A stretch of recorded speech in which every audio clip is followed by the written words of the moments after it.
যদি তুমি এফএসআই করো তাহলে হচ্ছে কি পুরো খাতাটার একটা জেরক্স হচ্ছে কি তোমার কাছে চলে আসবে। অ্যান্ড তুমি যদি রিভিউ প্লাস এফএসআই করো তাহলে হচ্ছে কি যে খাতাটা রিচেক হয়ে তোমার কাছে আসবে, তুমি দেখতে পাবে যে তুমি কোন জায়গায় ভুল করেছো। সো রেজাল্ট দেওয়ার পরে তোমাদের অনেক কনফিউশন ছিল অ্যান্ড অনেক কোশ্চেন্স ছিল, যেগুলো আমি তোমাদের হোয়াটসঅ্যাপ গ্রুপ বা আমাদের যে ফেসবুক গ্রুপ আছে অ্যান্ড বিভিন্ন কমেন্ট বক্সে দেখেছি। সো সমস্ত কোশ্চেন্স আমি তোমাদের এই ভিডিওটাতে দিয়ে দেবো। বাট ব্যাপারগুলো শুনে নাও যে কোন কোন জিনিসগুলো আমি অ্যাকচুয়ালি ক্লিয়ার করতে চলেছি এই ভিডিওতে। আদারওয়াইজ যদি তোমার মনে হয় যে তোমার যে কোশ্চেন্সটা ছিল রেজাল্ট বা রিভিউয়ের পার্সপেক্টিভে, যদি সেটা না কমপ্লিট করে আমি এই ভিডিওটার মধ্যে, তুমি কমেন্ট করে জানাতে পারো, আমি সেটার অ্যান্সার দিয়ে দেবো। ফার্স্ট যে জিনিসটা তোমাদের আমি বলবো সেটা হচ্ছে কি এসজিপিএ থেকে পার্সেন্টেজ কীভাবে করবে। অনেকে ভুল পার্সেন্টেজ বের করছে, কেননা সমস্ত নাম্বারগুলোকে যোগ করা হচ্ছে, দেন তারপরে ওই 100 দিয়ে যেটাকে করা হয় সেইভাবে পার্সেন্টেজ বের করছে। ওটা কিন্তু ভুল মেথড, ওটা করলে কিন্তু হবে না। অ্যান্ড পাসিং মার্কস কত, তারপর হচ্ছে কি তোমাদের যে বিভিন্ন স্কলারশিপ প্রত্যেকটা সেমিস্টারে কত পার্সেন্ট পেলে তুমি স্কলারশিপ পাবে সেটাও কিন্তু আমি তোমাদের বলবো। And RTI, SFI and review, এই ব্যাপারগুলো কি, কোনটা করলে তোমার সুবিধা হবে, কত নাম্বার অ্যাকচুয়ালি হচ্ছে কি তুমি পেয়েছো বা কত নাম্বার তুমি পাবে, সেই ব্যাপারটাও কিন্তু তুমি এই তিনটে জিনিস ভালো করে না জানলে তাহলে কিন্তু তোমার নাম্বারটা বাড়বে না, আদারওয়াইজ তোমার রিভিউ করা ব্যাপারটা বেকার হয়ে যাবে। নেক্সট হচ্ছে কি যে কোন সাবজেক্টগুলো তুমি রিভিউ করতে পারবে না, অ্যাকচুয়ালি কোন সাবজেক্টগুলো রিভিউ করতে পারবে অ্যান্ড কোন সাবজেক্টগুলো রিভিউ করতে পারবে না সেটাও কিন্তু আমি তোমাদের বলবো। রিভিউ যে প্রসেস সেটাও কিন্তু আমাদের ডিসকাস করবো যে কীভাবে অ্যাকচুয়ালি রিভিউ করতে হয়, অ্যান্ড রিভিউ করতে কত টাকা লাগে, এসএফআই করতে কত টাকা লাগে, অ্যান্ড তুমি যদি এসএফআই অ্যান্ড রিভিউ একসাথে করো সেটার কি বেনিফিটস, অ্যান্ড এই দুটো একসাথে করতে কত টাকা খরচা হয় পার সাবজেক্টে সেটা কিন্তু আমি তোমাদের বলবো। নেক্সট হচ্ছে কি যে পাসিং নাম্বার কত, মানে তুমি যে নাম্বারটা পেয়েছো পাস মার্কস থেকে মোটামুটি কত কম পেয়েছো সেটা বেসিসে তুমি হচ্ছে কি রিভিউ করতে পারবে। মানে পাসিং মার্ক থেকে কত কম পেলে অ্যাকচুয়ালি রিভিউ করলে ওটা হচ্ছে কি বেশি বেনিফিটস হয়। ধরো তুমি একদম 5 পেয়েছো, অ্যাকচুয়ালি তো একটা সাবজেক্টে 75 মার্কস এক্সাম হচ্ছে, তুমি 5 পেয়েছো, সেক্ষেত্রে কি তুমি রিভিউ করলে তোমার কিছু বেনিফিটস হবে, যদি হয় তাহলে কি মানে কোনটা করতে হবে, রিভিউ নাকি এসএফআই করতে হবে। দেন একসাথে কটি সাবজেক্ট তুমি রিভিউ করতে পারবে। গাইডলাইনে কিন্তু সমস্ত পেপারসের কিন্তু বা সমস্ত সাবজেক্টের কিন্তু তোমাদের যে সাবজেক্ট রয়েছে সমস্ত সাবজেক্ট কিন্তু রিভিউ করার নিয়ম নেই, কয়েকটা বেসিক গাইডলাইন রয়েছে, সেই বেসিসে কিন্তু তোমাদের হচ্ছে কি যে রিভিউ করতে হবে সেই সমস্ত পেপারসগুলোর। তারপর হচ্ছে কি সাফলি নাম্বার কীভাবে দেওয়া হয়। ধরো তুমি রিভিউ করেছো, নাম্বার বাড়েনি, তুমি সাফলি এক্সাম দিচ্ছ, বাট সাফলি এক্সামে তুমি যদি 50-এ 50 পাও তোমাকে কিন্তু 50-এ 50 দেওয়া হবে না, এটারও কিন্তু রুলস আছে। সো সমস্ত ব্যাপারগুলো আমি তোমাদের এই ভিডিওতে ক্লিয়ার করবো। ফার্স্ট যে ব্যাপারটা সেটা হচ্ছে কি এসজিপিএ থেকে পার্সেন্টেজ, সেই ব্যাপারটা ক্লিয়ার করি, কারণ এখানটায় তোমাদের অনেকের কনফিউশন অ্যান্ড অনেক ভুল পার্সেন্টেজ বের করছে। অ্যান্ড তোমাদের এখানটায় যে স্কলারশিপগুলো আছে বা বিভিন্ন ধরনের যে স্কলারশিপ তোমাদের ফার্স্ট ইয়ারের রেজাল্টের পার্সপেক্টিভে দেওয়া হবে, সেখান থেকে কিন্তু এই তোমাদের পার্সেন্টেজ লাগবে। Minimum percentage as I know হচ্ছে কি তোমাদের 60% লাগে। তো কত সিজিপিএ তুমি ফার্স্ট সেমিস্টারে পেয়েছো সেটা কিন্তু তোমাদেরকে জানতে হবে। তো তোমাদের এসজিপিএ থেকে সিজিপিএ বের করার জন্য তোমাদের আমি এই ভিডিওটার কমেন্ট বক্সে একটা লিঙ্ক পিন করে দেবো, সেই ওয়েবসাইটে যাবে, জাস্ট তোমার যে এসজিপিএ নাম্বারটা ওখানটায় বসাবে, তুমি পার্সেন্টেজ পেয়ে যাবে। আদারওয়াইজ তুমি আরেকটা জিনিস অ্যাপ্লাই করতে পারো, এটা একদম ওল্ড প্রসেস, সেটা হচ্ছে কি তোমার এসজিপিএ নাম্বারের সঙ্গে 9.5 দিয়ে গুণ করবে, ওটাতেও কিন্তু তুমি পার্সেন্টেজ পেয়ে যাবে। সো ওখান থেকে তুমি পার্সেন্টেজ পেয়ে যাচ্ছ। এবার হচ্ছে কি যে অনেকের একটা কনফিউশন যে দাদা আমি ফার্স্ট সেমিস্টারে হচ্ছে কি যে 60% পাইনি, সো আমি কি তাহলে বিভিন্ন যে স্কলারশিপগুলো দেবে আমাকে ফার্স্ট ইয়ারের যে রেজাল্টের পার্সপেক্টিভে, তাহলে কি আমি অ্যাপ্লাই করতে পারবো। তুমি হচ্ছে কি যদি ফার্স্ট ইয়ারে নাম্বার কম পাও 60%-এর, তুমি চেষ্টা করবে যে সেকেন্ড সেমে ওই নাম্বারটা তুলে নেওয়ার। তোমার ফার্স্ট ইয়ারে হচ্ছে কি 60% মেনটেন করলে, তুমি যদি ফার্স্ট ইয়ারে 60% দেখাতে পারো, অ্যাজ আই নো মানে আমি যতটুকু জানি, তুমি হচ্ছে কি বিভিন্ন স্কলারশিপের জন্য অ্যাপ্লাই করতে পারবে। সো যারা 60%-এর কম পেয়েছো ফার্স্ট সেমে, তোমরা চেষ্টা করবে যে সেকেন্ড সেমে 60%-এর বেশি পেতে, তাহলে তুমি কিন্তু ফার্স্ট ইয়ারের পার্সপেক্টিভ, ফার্স্ট ইয়ারের রেজাল্টের পার্সপেক্টিভে তুমি কিন্তু হচ্ছে কি যে স্কলারশিপের জন্য অ্যাপ্লাই করতে পারবে। এবার হচ্ছে কি যে আসি পাসিং মার্কসের ব্যাপারে। তোমাদের 75 মার্কসের জন্য পাসিং মার্কস হচ্ছে কি যে 30% পেতে হবে, দ্যাট মিনস হচ্ছে কি যে 22.5 পেতে হবে।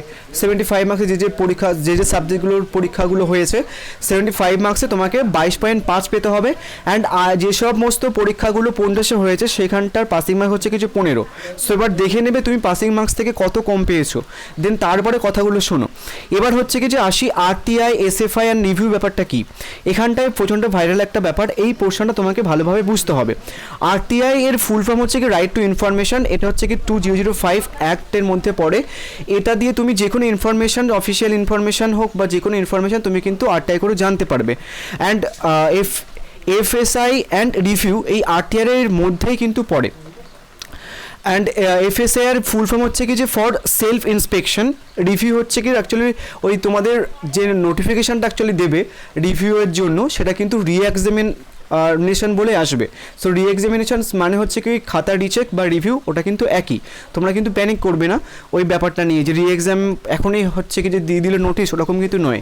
তোমাদের নোটিশটা রিএক্সাম বলে আসবে, রিএক্সামিনেশন বলে আসবে, ওটা কিন্তু রিভিউয়ের নোটিশ হিসেবে আসবে। আমি সমস্ত তোমাদের যে লিঙ্ক যে লিঙ্কের কথাগুলো বলবো সমস্ত লিঙ্ক আমি তোমাদের দিয়ে দেবো।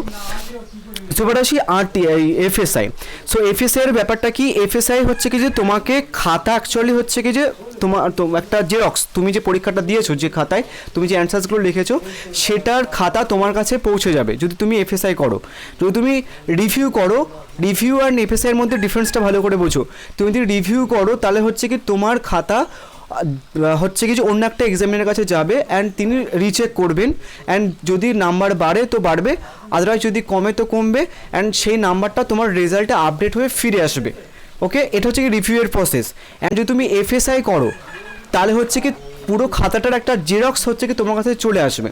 অ্যান্ড তুমি যদি রিভিউ প্লাস এফএসআই করো তাহলে হচ্ছে কি যে খাতাটা রিচেক হয়ে তোমার কাছে আসবে, তুমি দেখতে পাবে যে তুমি কোন জায়গায় ভুল করেছো।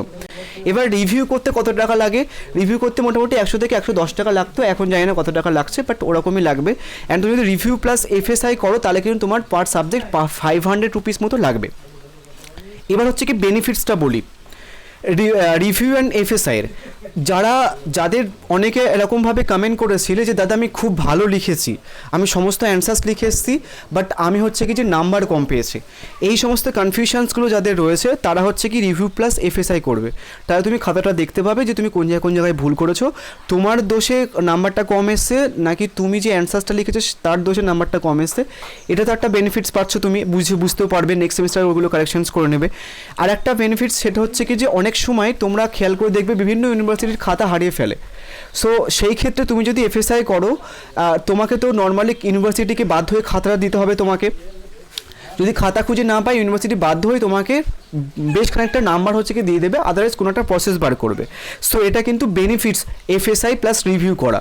সো যাদের এই সমস্ত কনফিউশনসগুলো হচ্ছে, অ্যান্ড অনেকে আমাকে এইভাবে বলছিলে দাদা আমি হচ্ছে কি যে উচ্চ মাধ্যমিকে 96% পেয়েছি ইংলিশে, বাট তাও হচ্ছে কি যে আমি 15 পেয়েছি আউট অফ 75। তো সেক্ষেত্রে যাদের এরকম কনফিউশন হচ্ছে অ্যান্ড তুমি যদি কনফিডেন্ট থাকো তোমার অ্যান্সার্সের প্রতি, তাহলে হচ্ছে কি রিভিউ প্লাস এফএসআই করবে। রিভিউ করলে অতটা এফেক্টিভ হয় না, আমি বিভিন্ন স্টুডেন্টদের কাছে জিজ্ঞাসা করে দেখেছি, ক্যালকাটা ইউনিভার্সিটির ওল্ড স্টুডেন্টদের কাছে, মানে 1 নাম্বারও কিন্তু নর্মাল হচ্ছে কি যে বাড়ায় না। অনেক সময় ক্ষেত্রে দেখা গেছে, কোনো সময় দেখা গেছে যে হচ্ছে কি যে 15 নাম্বার অবধি বেড়েছে, বাট কোনো সময় দেখা গেছে যে ধরো 22.5 হচ্ছে কি যে পাস, তুমি 21.5 পেয়েছো, যে 1 নাম্বারও কিন্তু নর্মাল হচ্ছে কি যে বাড়িয়ে দেওয়া হয় না। বাট তুমি যদি এফএসআই করো তুমি খাতাটা দেখতে পাবে যে কোন জায়গাটা অ্যাকচুয়ালি ভুল করেছে, যেখানটা 1 নাম্বার বাড়ানো গেল না, ওরা কিন্তু দেখতে পারবে, বাট টাকাটা একটুখানি বেশি লাগবে। সো আই থিঙ্ক ব্যাপারটা ক্লিয়ার, যাদের এই সমস্ত কনফিউশনসগুলো রয়েছে এটা আই থিঙ্ক ব্যাপারটা বোঝাতে পেরেছি। এবার আসি কোন সাবজেক্টগুলো তুমি রিভিউ করতে পারবে অ্যান্ড কোন সাবজেক্টগুলো রিভিউ করতে পারবে না।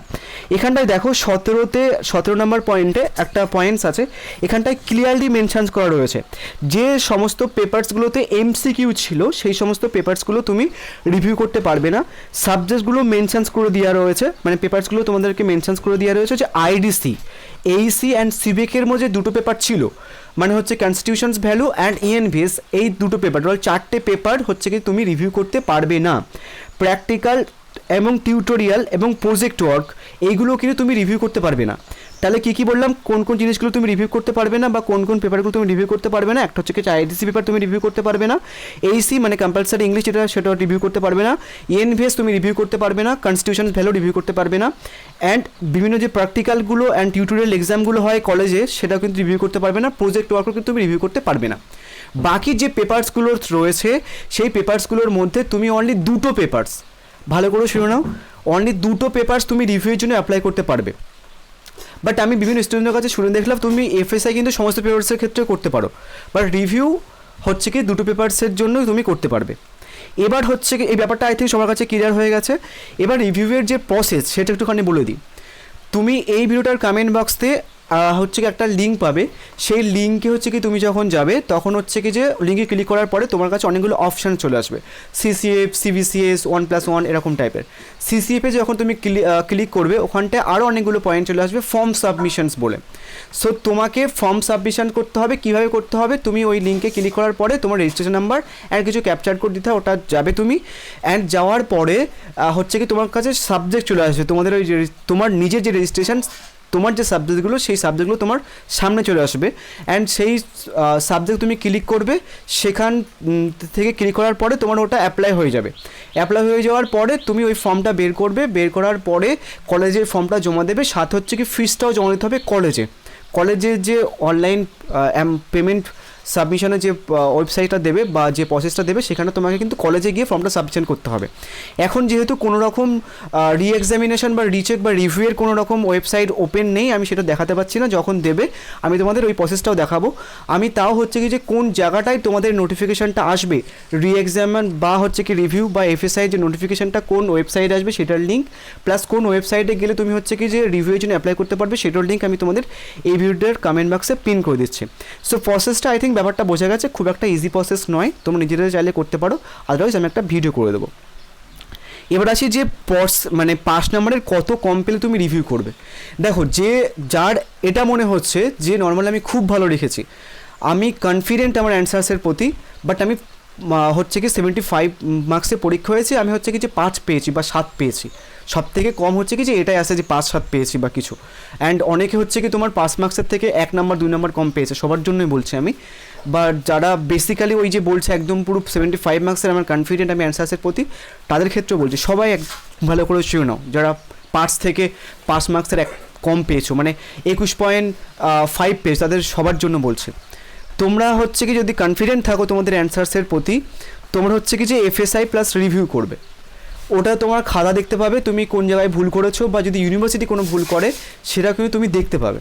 সো তোমার কিন্তু ওখানটায় বেনিফিটস পাবে, পার্টস পেলেও তুমি যদি খাতা এফএসআই প্লাস রিভিউ করো তোমার কিন্তু ওখান থেকে মার্কস বাড়বে। যদি ইউনিভার্সিটির ভুল থাকে তাও কিন্তু মার্কস বাড়বে, যদি এক্সামিনারের ভুল থাকে তাও কিন্তু তুমি মার্কস পাবে। এবার হচ্ছে কি যে তোমাদের একসাথে কটা সাবজেক্ট সেটা আমি তোমাদের বললাম, একসাথে 2টো সাবজেক্ট হচ্ছে রিভিউ করতে পারবে, বাট এফএসআই কিন্তু তুমি প্রত্যেকটা সাবজেক্টের ক্ষেত্রে করতে পারো, এটা আমি শিওর নয়, একটুখানি জেনে নিও, বাট আমি যদি শিওর হওয়ার পরে তোমাদের কমেন্ট বক্সে পিন করে দেবো। যাই হোক, এবার হচ্ছে কি সাপ্লি দেওয়ার যে সাপ্লি তুমি ধরো এক্সাম দিচ্ছ তার যে নাম্বার দেওয়ার প্রসেস সেটা একটুখানি বলে দিই। এই জায়গাটা ভালোভাবে বুঝবে, এটা হচ্ছে কি যে আই থিঙ্ক নতুন একটা রুলস ক্যালকাটা ইউনিভার্সিটি গাইডলাইনে মেনশন করা রয়েছে। তোমরা কী করবে, এই হচ্ছে কি যে গাইডলাইনটা খুব ভালোভাবে পড়ে নেবে, এখানটায় না সমস্ত কিছু মেনশনস করে দেওয়া রয়েছে, আর অনেক কিছু মেনশনস করে দেওয়া রয়েছে, বাট সমস্ত কিছু জিজ্ঞাসা করেনি, যে জিনিসপত্রগুলো জিজ্ঞাসা করা হয়েছে আমি সেই সমস্ত জিনিসপত্রগুলো তোমাদের বলে দিচ্ছি। তো সাফলি এক্সামের যে নাম্বার, ধরো তুমি সাফলি এক্সাম দিয়েছো, রিভিউ করার পরে কোনো মার্কস বাড়েনি বলে তোমার হচ্ছে কি সাবজেক্টটা সাপ্লি হয়ে গেছে, তুমি সাপ্লি এক্সাম দিয়েছো, যদি সাপ্লি এক্সামে তুমি 50-50 পাও বা 75-75 পাও, তোমার কিন্তু সেটা নাম্বার দেওয়া হবে না। কীভাবে নাম্বার দেওয়া হয় সাপ্লি এক্সামে সেটা একটুখানি বলে দিই। ধরো রিভিউ করেছো তুমি, দেন তোমার কোনো নাম্বার বাড়েনি, দেন তুমি হচ্ছে কি রি এক্সাম দিচ্ছ বা সাফলি এক্সাম দিচ্ছ, তো সেখানটায় তুমি যে মার্কস পেয়েছো লাস্ট এক্সামের তুলনায় তুমি যদি 15% তোমার নাম্বার বেড়ে যায় বা 5% কমে যায়, সেক্ষেত্রে তোমার নাম্বারটা কীভাবে অ্যাকচুয়ালি হচ্ছে কি যে দেওয়া হবে শোনো।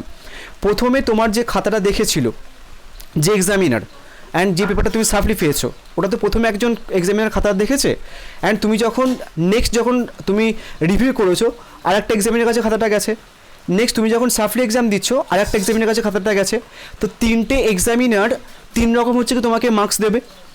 সো ওই 3 রকম মার্কস যোগ করা হবে, 3 দিয়ে ভাগ করা হবে, যে মার্কসটা তুমি পাবে আলটিমেট সেই মার্কসটাকেই তোমার রেজাল্টে মেনশনস করে দেওয়া হবে। এটা হচ্ছে কি যে প্রসেস, এটা ক্যালকাটা ইউনিভার্সিটি গাইডলাইনে মেনশনস করা রয়েছে, এটা আই থিঙ্ক নতুন, অনেকে হয়তো জানতে না, আমি জাস্ট মেনশনস করে দিলাম। তোমরা তাও এই গাইডলাইনটা ভালো করে পড়ে নেবে। যদি গাইডলাইনটা যদি তোমরা পেতে চাও তাহলে হচ্ছে কি যে সিইউ হচ্ছে কি যে এক্সাম গাইডলাইন বলে সার্চ করবে গুগলে, তোমরা কিন্তু সেখানটায় সমস্ত কিছু পেয়ে যাবে। সো ব্যাপারটা আই থিঙ্ক সমস্ত কোশ্চেন্স আমি ক্লিয়ার করে দিলাম, অ্যান্ড একটা ছোটো ইনফরমেশান দিয়ে দিই, তোমরা আমার কাছে কিন্তু ক্যালকাটা ইউনিভার্সিটির সমস্ত আর্টস পেপারসের সেকেন্ড সেমিস্টারের Bangla, English, political science, history, sociology, philosophy প্রত্যেকটা পেপারসের ইংলিশ এবং বাংলা ভার্সানের মেজর মাইনর আইডিসি সেক পেপার, এবং হচ্ছে কি Indian knowledge system, lifestyle disease, and হচ্ছে কি যে এএনবিএসের নোটস পাবে বাংলা এবং ইংলিশ ভার্সান, যারা নেবে একটুখানি হোয়াটসঅ্যাপ করতে পারো। So thank you.